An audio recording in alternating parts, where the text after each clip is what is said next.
네, 우리 서로 인사하는 시간 가질 텐데 인사하기 전에 지난주에 등록하신 분 소개가 안 됐는데 혹시 김성현, 김민아 성도님 오셨나요? 네.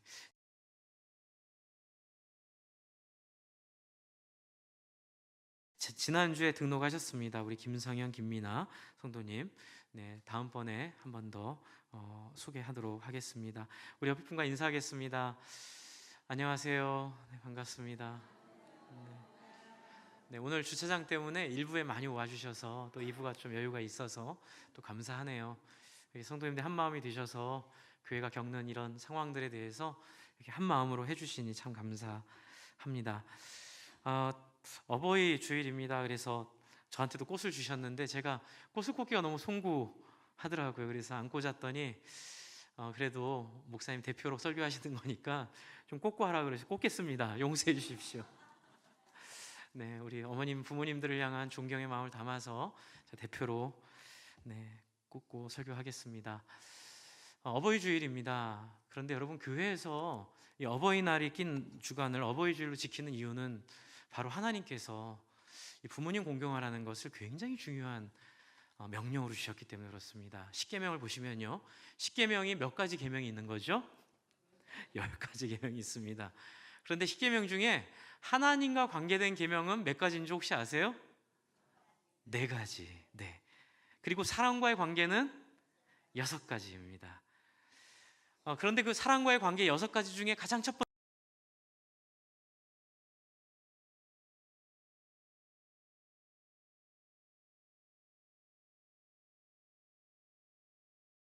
번째 나온 게 부모 나아가는 의미가 있습니다. 그 결론만 말씀드리면요, 그런 이유는 부모님을 통해 하나님이 투영되기 때문에 그렇습니다. 그러니까 부모님의 사랑과 부모님의 그 애씀이 하나님이 우리를 향한 사랑과 하나님의 애씀 속에 그 부모님의 사랑이 함께 있기 때문에 그렇습니다. 제가 처음 우리 교회 와서 설교 드렸던 본문 기억하시나요? 하나님의 형상을 따라 우리를 만들었는데 그 형상의 결과가 남자와 여자로 만들어서 둘이 생육하고 번성하라 하신 하나님의 명령. 그렇습니다. 부부관계, 자녀 부모 관계는 하나님과 그 성령님, 예수님과의 관계, 하나님의 존재 양식인 공동체를 우리가 경험하고 우리가 체험하도록 하나님이 우리에게 주신 하나의 중요한 샘플입니다. 그래서 이 부모님을 어떻게 존경하고 어떻게 사랑하고 또 어떻게 자녀를 사랑해야 되는지, 어떻게 부부간에 사랑해야 되는지 그 원리가 성경에 나와 있습니다. 오늘 잠깐 그 어버이 주일을 맞이해서 동영상을 하나 준비했는데요, 아마 보신 분도 계실 겁니다. 그런데 참 이 내용이 부모의 마음을 잘 표현하는 것 같아서, 그리고 부모의 사랑을 미처 깨닫지 못한 우리의 마음을 다시 한번 깨우는 것 같아서 잠깐 보고 그 내용을 가지고 또 함께 말씀을 나누도록 하겠습니다. 영상 좀 보여주시기 바랍니다.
총선이 아빠 김용봉, 난 신왕철 아빠 신현기.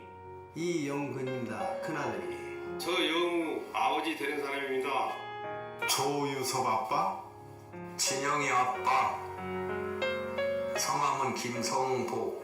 생각나지요. 그 아들 딸 만났다가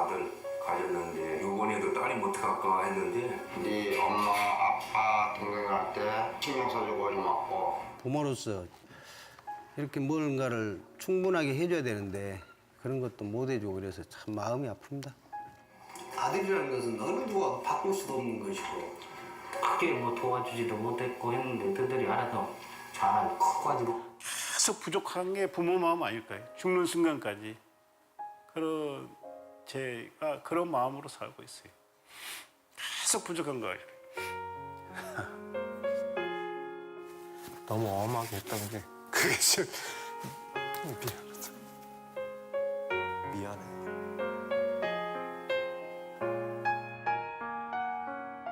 항상 내가 부족하고 항상 미안해요. 걔한테는. 미안하다 참 모든 것이 부족하고 못 가르치고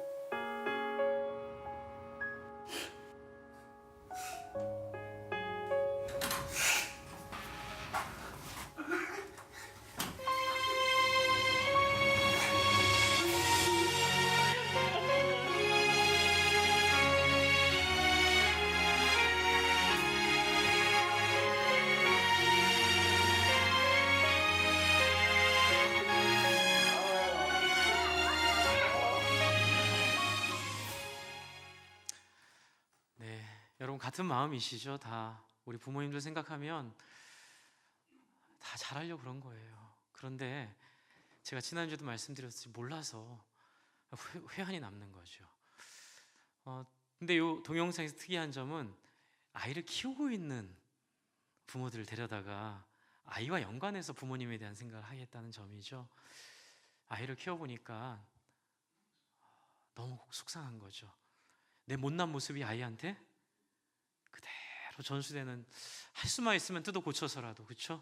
할 수만 있으면, 그 옛날에 누가 그러죠. 그 흑인 어떤 분이 한국에서 너무 인종차별을 당하니까 어렸을 때 이제 아빠가 자기 낳고 미국으로 가버리고 자기는 한국에 사는데 아이들이 꺼뭇하고 놀리니까 밤새 수세미로 살을 비벼냈다 그러더라고요.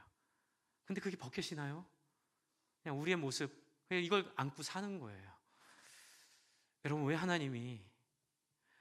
하나님이 부모를 공경하라는 말과 더불어 십계명 안에 그 이야기를 넣어놨을까요? 하나님 우리를 잘 알기 때문에 그렇습니다. 안 해본 부모 일을, 우리 한계를 하나님 아시기 때문에 그래요. 그래서 우리는 두 가지죠. 부모님을 용납하고 이해하고 사랑하고 받아들일 수 있고요. 왜요? 부모님 그것이 최선이었기 때문에요. 또 하나는 이 하나님이 우리에게 알려주신 하나님의 가르침을 따라 더 좋은 부모 될 수 있는 기회가 이 자녀들에게 있음을 믿습니다.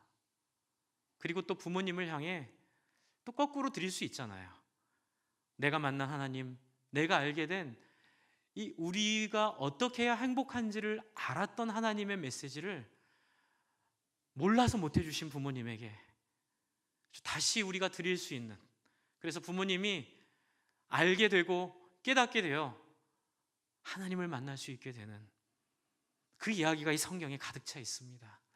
특별히 오늘 이 신명기는 그 부모와 자식을 향한 말입니다. 여러분, 신명기의 배경은 모세가 이스라엘 백성들을 데리고 출애굽을 했는데 40년을 방황합니다. 광야에서. 이유는 하나예요. 하나님이 주시겠다 한 가나안 땅에 실패했기 때문에 그래요. 하나님이 가나안 땅을 주시겠다 했는데 가나안 땅을 정탐하고 나서 마음에 겁이 확 와가지고 사람들이 하나님 불평합니다. 왜요? 하나님 주시겠다고 한 땅에 들어가려고 했더니 빈 땅이 아니라 기골이장대한 사람들이 사는 땅이에요. 그래서 한 번도 경험해 본 적이 없으니까 불평합니다. 그래서 하나님이, 소위 말해서 하나님이 명령하시죠. 그럼 너희는 그 땅에 못 들어간다. 너희가 다 죽을 때까지 기다렸다가 너희의 후손들부터 들어갈 수 있다. 그래서 이제 모세가 그 40년이 다 찼습니다. 그리고 모세는 압니다. 이제 이 강을 건너기 전에 난 죽어야만 가나안으로 들어갈 수 있다는 걸요. 그래서 이 모세는 자녀들에게, 자기의 후배들에게 신신당부하고 있는 게 신명기입니다. 신, 그 신은 거듭 9번 신. 여러분, 부모님이 자녀들에게 잔소리하고 귀 따갑게 말하는 그 말이 사실은 방법이 그래서 그렇지, 부모님들이 겪어보고 경험해봐서 너무 쓰리고 아프기 때문에 자녀들에게 그렇게 살지 말라고 해주는 그 당부의 말이죠. 그런데 우리는 불완전해서 그게 아이들을 빗나가게 하고 상처를 주고 그 아이들을 속상하게 하는데, 그러나 여러분, 하나님은 그렇지 않습니다. 그래서 여러분, 정말 이 어버이날에 우리의 부모님들을 생각할 때, 우리의 자녀들을 생각할 때에 여러분, 우리가 이 하나님으로 인한 새로운 부모 자식 관계, 하나님을 중심으로 한 새로운 관계를 여러분, 우리가 그 관계의 문을 열어낼 수 있으면 좋겠습니다. 저는 이 신명기를 보면서 아버님 생각이 많이 났습니다.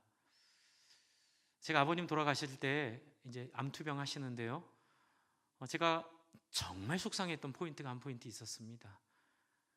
그거는 아버님이 너무 죽음의 공포 가운데 힘들어 하시는 걸 본 것 때문에 그렇습니다. 들키지 않으시려고는 하는데 정말 시한부를 선고받고 정말 죽음의 길로 걸어가는 그 과정 가운데 제 뼈에 사무치는 한이 됐지요. 그래서 그때 그런 기도한 적이 있어요. 하나님,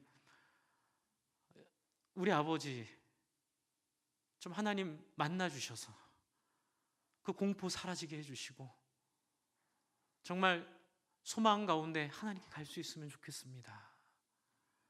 그때 결심한 게, 나는 내 자식한테 딴 거 다 해주는 거 생각하지 말고 내 죽을 때 우리 아이들에게 아빠 걱정하지 말라, 아빠 소망 가운데 하나님께 가니 너 잘 살아야 돼, 너도 죽음 두려워하면 안 돼, 그런 말 해줘야 되겠다는 생각을 했는데, 감사하게도 그 호스피스 들어가셔서 참 은혜를 많이 받으셨어요.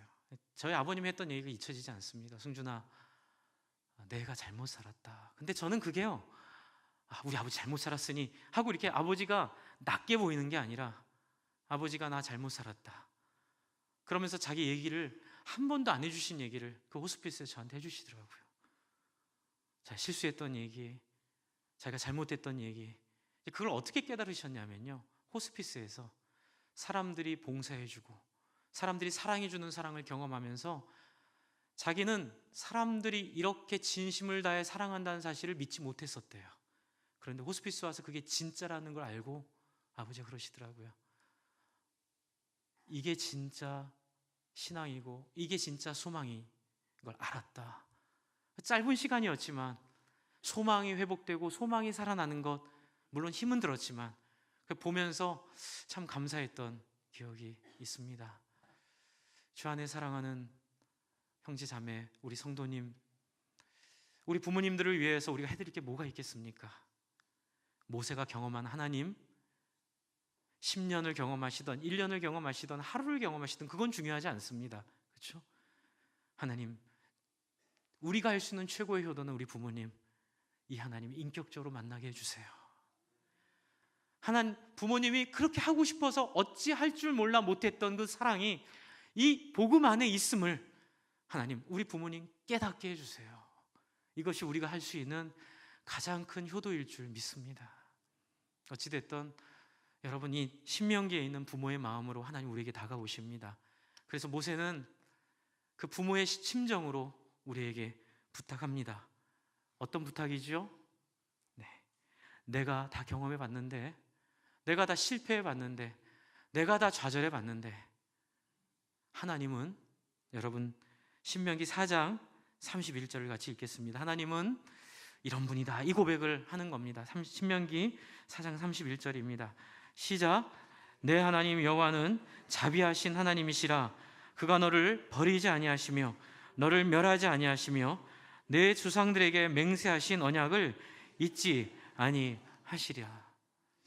여러분, 우리는 자녀들로 우리 부모님들을 이해할 수 없을 때 신앙을 강요하는 부모님, 막 교회 안 나오면은 그 용돈 안 주시고, 뭐 교회 안 나오면 혼내시고, 그래서 목사님 저는 교회에 대한 트라우마가 있어요. 그런데 여러분, 그게 서툴러서 그렇지 그 안에는 이 진리가 있는 거예요. 인간의 성장과 인간의 변화는 세대와 세대를 거듭하면서 좀 더 나아지고 향상되는 변화로 하나님이 우리에게 주셨음을 믿으십니까?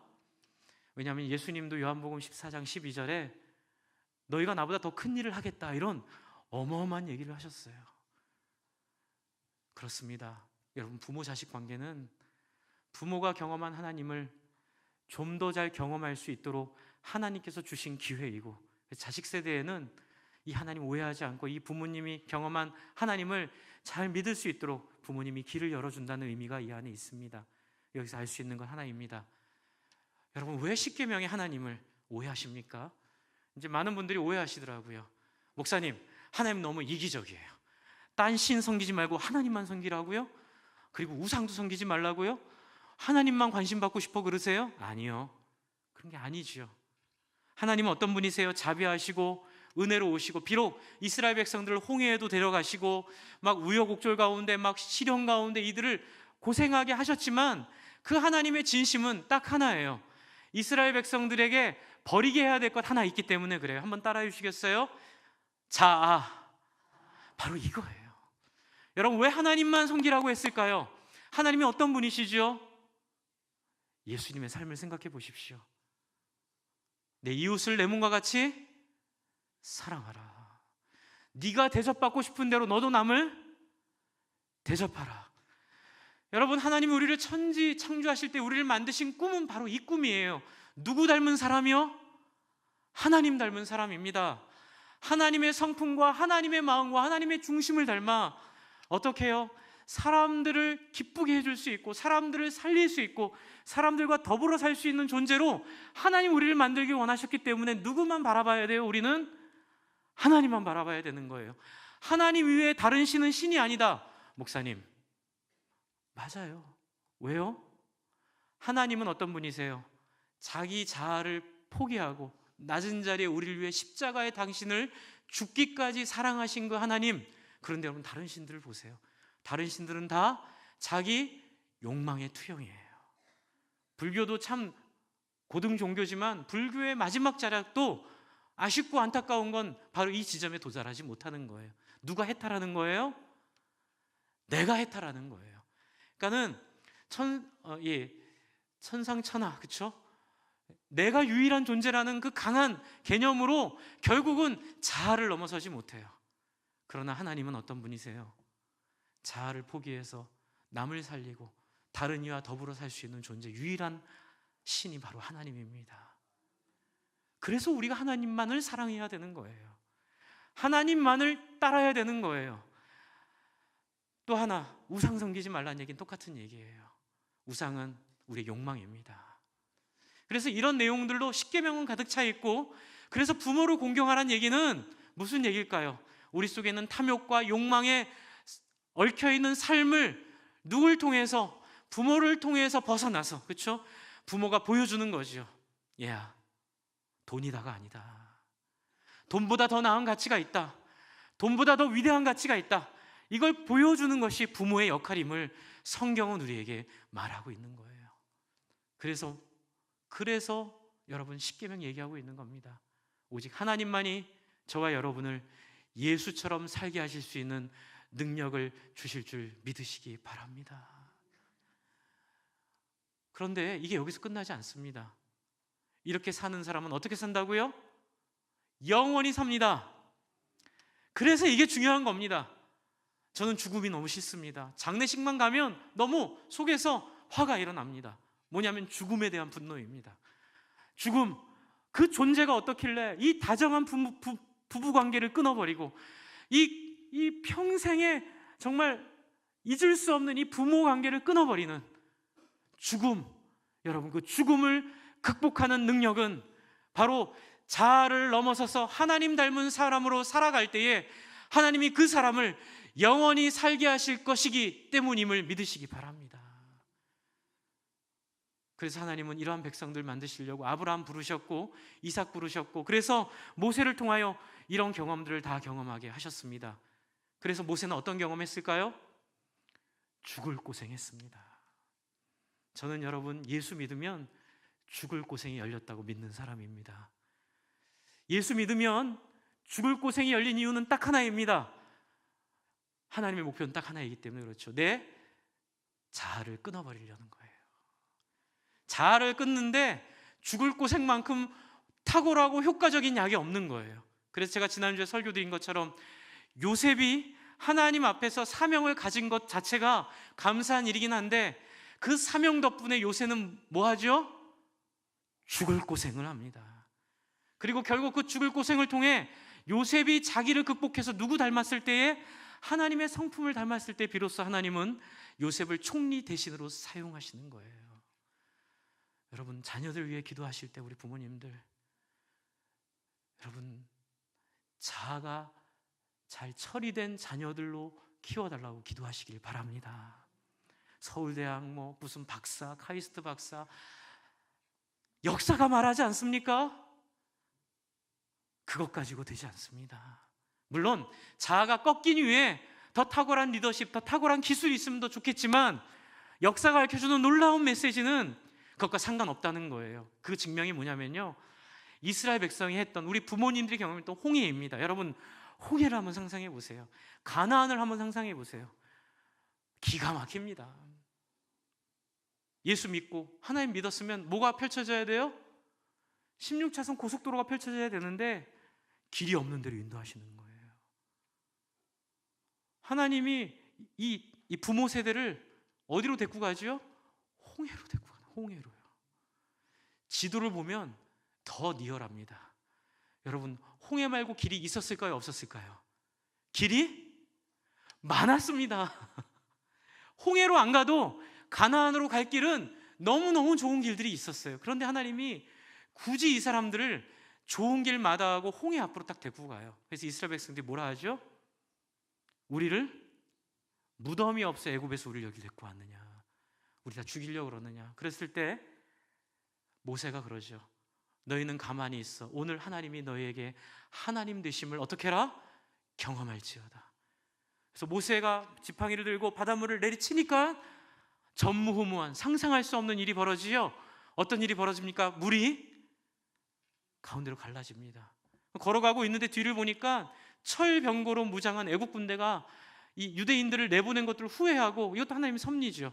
내보냈으면 끝나야지 뭘 또 후회하고 쫓아옵니까? 막 쫓아오는 거예요.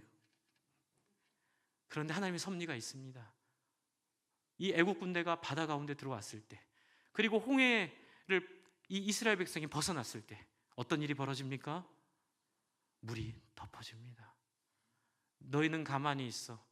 오늘날 하나님이 어떤 분이신지, 하나님이 어떤 존재인지를 너희는 명심하도록 하여라. 이것이 바로 부모 세대에 경험하게 하신 하나님의 메시지였습니다. 가나안도 마찬가지입니다. 아브라함 데리고 가서 내가 내게 지시할 땅으로 가라 그래서 갔는데 어디예요? 명동 사거리 한복판이에요. 이미 주인 다 있고요. 거기가 너무너무 좋은 땅이라 가지고 막 땅값도 천정부지, 너무 높은 땅값이 있는 거기를 하나님이 이스라엘에게 주시겠다고 약속하신 거예요. 뭐 이런 하나님이 계십니까? 이유는 뭘까요? 딱 하나, 하나님이 누구인지를 알게 하신 겁니다. 저는 영적인 부모님을 생각합니다. 육적인 부모님도 같은 마음으로 생각하지만 영적인 부모님도 생각합니다. 저는 후임으로서 원로 목사님이 영적인 부모님이라고 생각을 합니다. 또 여러분, 이 교회에 등록한 지 10년 미만이 되신 분들은 이 교회를 개척하신, 그렇죠? 36년 전 아무것도 없는 그 메탄동 상가에서 교회를 개척하신 우리 권사님, 장로님, 우리 집사님들이 영적 부모라고 생각해 주시기를 바랍니다. 여러분, 우리 영적 부모님들은 정말 눈물 없이 들을 수 없는 스토리를 통해서 정말 교회를 세우셨습니다. 이 교회뿐만이 아니죠. 이 많은 교회들이 누군가의 눈물과 고통과 고난의 희생의 그 자리를 통해 이 한국 땅에 있는 많은 교회들이 세워졌습니다. 그런데 문제가 있습니다. 하나님의 뜻과 다른 결과들이 생기는 거예요. 부모들이 한 고생으로 세워진 터전 위에 그걸 누리려고만 합니다. 그러니까는 지금 신명기 4장에 나와 있는 이 모세의 간절한 바람은 너희가 이 터전 위에 그것을 누리는 사람으로만 살지 말라는 거예요. 왜요? 하나님의 목적은 그것을 누리게 하는 데 있지 않고 부모들이 그 홍해와 가나안을 통하여 경험했던 하나님, 자비로우신 하나님, 그 하나님을 만나기 위해 처리해야 될 우리 안에 있는 어두움, 죄들, 우리 안에 있는 이기성들, 이런 것들이 처리되는 게 누구처럼? 너희 부모들처럼 너희도 그렇게 처리 받아야 된다. 이 메시지를 이 신명기 4장을 통해 주고 있는 겁니다. 그래서 여러분, 신명기 4장 32절부터 40절까지는, 특히 38절까지는 부모 세대에 있던 그 고생에 대한 진술을 하고 있습니다. 여러분, 33절, 어떤 국민이 불 가운데서 말씀하신 하나님의 음성을 너처럼 듣고 생존하였느냐? 어떤 신이 와서 시험과 이적과 기사와 전쟁과 강한 손과 편팔과 크게 두려운 일로 한 민족을 다른 민족에게 인도하여 낸 일이 있었느냐? 이는 다 너희의 하나님 여호와께서 애굽에서 너희를 위하여 너희의 목전에서 행하신 일이야. 여기서 제일 중요한 단어는 너희의 눈앞에서 행하신 일이다. 이것을 내게 나타내시면 여호와는 하나님이라. 그래서요, 그 외에는 다른 신이 없게 하려 하심이니라. 그래서 여러분, 38절에 보시면 너보다 강대한 여러 민족을 내 앞에서 쫓아내고 너를 그들의 땅으로 인도하여 들어서 그것을 내게 기업으로 주려 하심이 오늘과 같은데, 이제 문제는 이 부모 세대의 경험을 받는 후세들에게 주는 부탁입니다. 이제 오늘 아들들의 홍해입니다. 무엇입니까? 그건 누리려고만 하지 말고. 여러분, 한국교회에 지금 심각한 문제가 뭔지 아십니까? 한국교회 지금 세대들은, 젊은 세대들은 부모 세대가 흘린 피눈물 위에 그것만 누리려고 하는 유혹을 많이 받고 있습니다. 그래서 교회들도 보면 어디가 더 시설이 좋냐, 어디가 더 편하냐, 심지어는 어느 목사님 설교 더 잘하냐, 자꾸 내가 편하고 내가 누릴 수 있고 내가 즐거운 쪽으로 자꾸 가게 됩니다. 여러분, 그렇게 되면 부모님들에게 주셨던 그 교훈을 우리는 잃어버리는 겁니다. 뭘까요? 한번 따라해 주시죠. 부모 따라 우리의 홍해를 걸어가는 것. 그렇습니다. 여러분, 뒤에 보시면 38절, 그런즉 너는 오늘 위로 하늘에나 아래로 땅에 오직 여호와는 하나님이고 다른 신이 없는 줄을 알아. 명심하고 끝나는 게 아니고요. 어떻게 하라고요? 오늘 내가 명령하는 여호와의 규례와 명령을 지키라. 너희의 몫을 감당하라는 것입니다. 주 안에 사랑하는 성도 여러분, 주차장을 이제 못 쓰게 됐습니다. 제가 주보글에는 이렇게 쿨하게 썼고 제가 이렇게 으쌰으쌰 하는 마음이 진심입니다. 그런데 한편으로는 잠이 안 오더라고요. 여러 가지 감정이 복합해서 잠이 안 왔습니다. 속도 상하고, 하나님은 왜 항상 내 인생에 항상 이런 식으로 하세요? 뭐 이런 네, 그런 불평도 좀 솔직히 생기더라고요. 부임할 때는 다 우리 땅인 줄 알았는데 와서 보니까 제가 알지 못했던 또 큰 숙제가 하나 있었던 이 상황들 잘 풀어주실 줄 알았는데, 펜스 안 치고 하나님 기적 가운데 잘 해결될 줄 알았는데 결국은 펜스를 치는 그 일을 목도하면서 고민이 많이 들었습니다.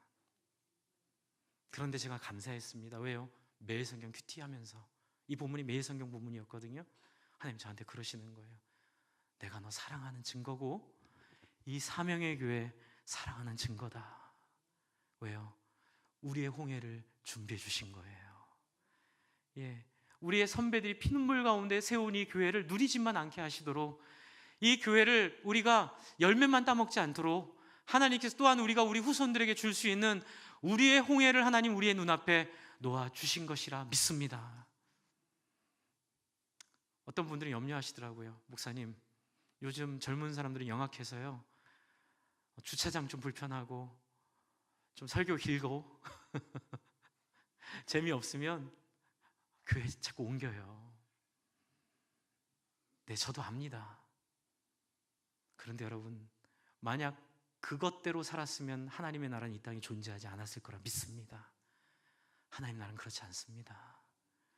하나님의 나라는 나를 위해 사는 인생이 아니라 다른 이를 위해 내 것을 나누고 남이 한 나에게 해주신 그 은혜와 사랑을 본받아 나도 그리 다른 사람 위해 함께 나눌 때에 우리의 삶이 얼마나 빛나는지, 우리가 저 천국 소망이 우리에게 얼마나 분명해지는지를 알게 하시는 나라인 줄 믿습니다.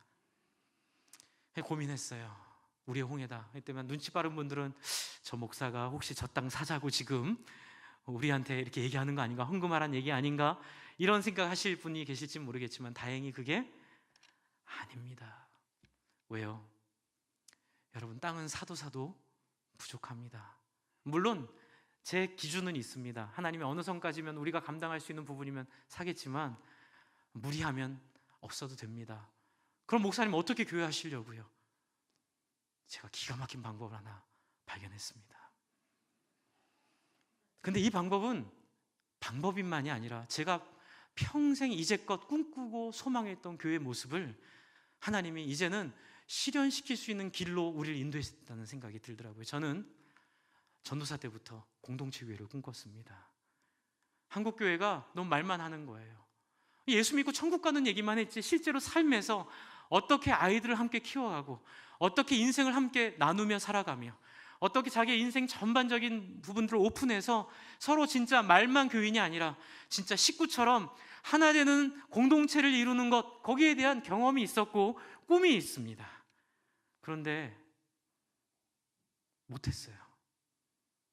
왜냐하면 제가 목회했던 교회들이요, 일원동 이런데, 강동에 있는 그 한영외고 앞에 이렇게 하다 보니까 제가 이사 오라 그러면 짜증을 내더라고요.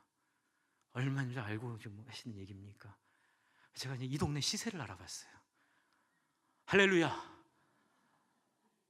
평균 정도, 평균보다 약간 떨어져요. 죄송합니다.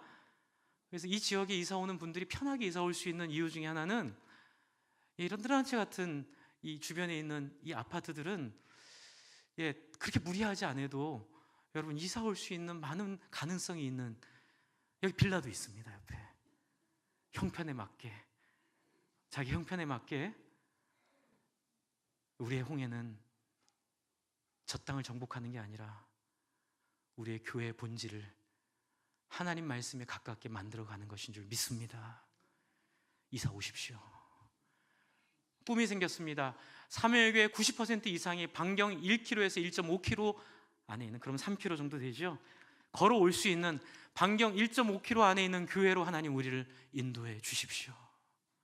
큰 교회 꿈꾸지 않습니다. 목사님, 혹시라도 더 많이 몰려오면, 그러면 몰려오는 분들 사는 1.5km 반경 안에 있는데 교회들 개척하십시다. 그래서 우리 교회가 개척하는 교회들은 교회만 잠깐 차 타고 와가지고 예배만 드리고 가는 교회가 아니라, 여러분, 이 대선초등학교에 같이 아이를 보내고 대선초등학교에 하나님 모르는 부모들 전도하며, 여러분, 대선초등학교에 우리 아니었으면 하나님 몰라 돈과 명예와 자기의 탐욕을 따라 살 수밖에 없던 아이들이 우리 만난 덕분에 자기의 인생을 다른 사람과 함께 더불어 사는 인생들로 내어주는 그 놀라운 역사를 우리 교회가 할 수 있으면 좋겠습니다. 이사 오십시오. 호주에서는 이사 오라 그랬더니 또 그런 얘기 하더라고요. 목사님, 투자 가치가 별로 없는 지역이라서. 제가 여쭤봅니다. 투자 가치가 없어도 하나님 나라에 투자하는 것이 가치 있는 줄 믿습니다. 여러분, 평생 아파트 잘 사서 돈 몇억 번 인생으로 살다 비참하게 가시겠습니까? 아니면 사람을 살리고 사람을 유익하게 하고 사람에게 소망이 된 인생으로 살다 가시겠습니까?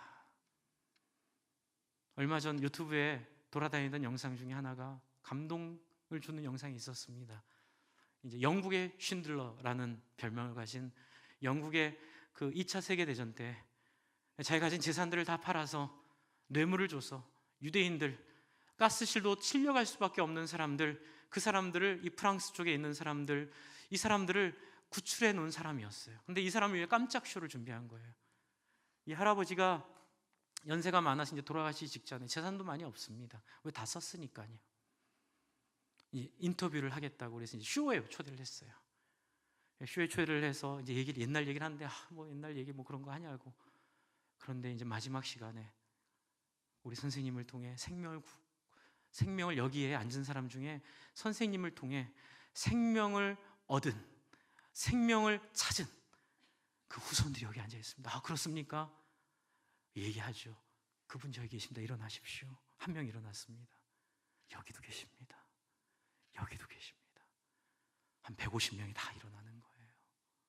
여기에 앉아있는 사람이 다 당신이 그 반지 팔아서, 그 차 팔아서, 차 판다 그랬더니 좀 여러분 거부감이 들면, 그렇죠, 한 그레이드 낮춰가지고, 그렇죠, 좀 불편을 감수하면서 해서 살린 사람들입니다. 주 안에 사랑하는 성도 여러분, 이것이 우리 자녀들에게 하나님께서 부모의 세대에게 홍해를 경험하게 하신 이유임을 믿으시기 바랍니다. 그리고 여러분, 우리에게 닥친 이 교회, 우리 삼행의 교회가 여러분 이 지역을 살리는, 이 지역을 유익하게 하는 정말 놀라운 역사를 일으키는 교회 되기를 소망합니다. 저는 지난번에 오셨던 화종부 목사님을 97년부터 교제를 했습니다. 그런데 화종부 목사님을 만났을 때 깜짝 놀랐던 게, 제가 89년부터 사모했던 교회가 하나 있었어요. 그 교회를 가고 싶어 사모한 게 아니라 그 교회 청년부가 경험했던 그 부흥을 저도 경험을 했거든요. 우리보다 한 70년대 경험했으니까 한 5년 먼저 경험한 교회였어요. 그래서 저희는 롤 모델이었습니다. 그 교회는 저 내수동에 있는 내수동 교회였고요. 그 교회는 어른 작년이 한 300명, 200명 밖에 안 돼, 청년이 150명, 나중에 200명. 청년과 어른의 숫자가 그렇게 차이가 안 나는. 그래서 저희가 나중에 이렇게 견학을 보냈습니다. 그런데 견학 간 친구들이 하는 말이, 목사님, 전사님 깜짝 놀랐어요.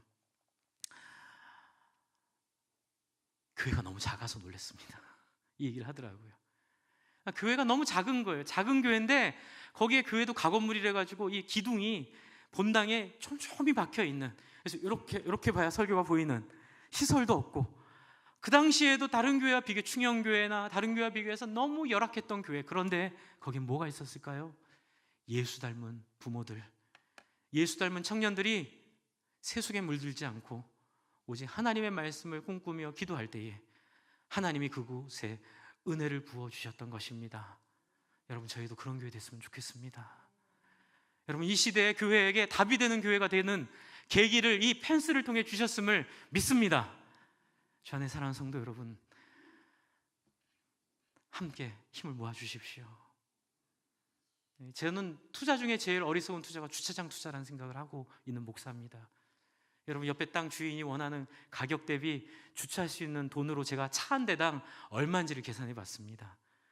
여러분, 저희가 이 땅을 만약 구입해야 되면 이 땅을 구입하는 지금 원하는 그 돈으로 계산을 해보니까 차 한 대당 3,500만 원, 차 한 대당 3,500만 원을 지불해야 우리가 이 땅을 구입할 수 있는 겁니다. 그것도 이 땅이 주차할 수 있는 게 50대라고 여기고요. 안 하려고 합니다. 우리가 정말 할 수 있는 수준까지 떨어오면 혹시 모르겠습니다. 그때는 혹시 모르겠습니다. 부담 없이 마땅히 그 정도 마땅한 가치가 되면 모르겠는데 포기합니다.